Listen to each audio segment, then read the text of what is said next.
In this video, I will show you how to download historical data from Yahoo Finance, so make sure to watch the video until the very end.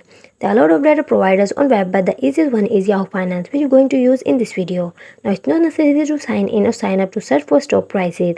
We just go to the search bar. Suppose if we just write Apple and then let's check the stock prices of Apple from last 2 years. I will just type in now. Here you can see on the left side there are 10 of options provided. We will go ahead and select statistics. Now this tab would give you a quick review of the most important company ratios. Now here are 10 of information provided. As such, the price of the earnings etc and a lot of other information. Now check the historical stock prices. We will go ahead and select historical data. Now once we are here, select time period. We will click here and select the year you want to fetch data from. Further, we can select daily, weekly and monthly data like we like to fetch, and here you guys can see all the real data and prices is present. Before this, Yahoo Finance provided a download option, but now it's gone. You can still visit the website anytime and fetch the data from it.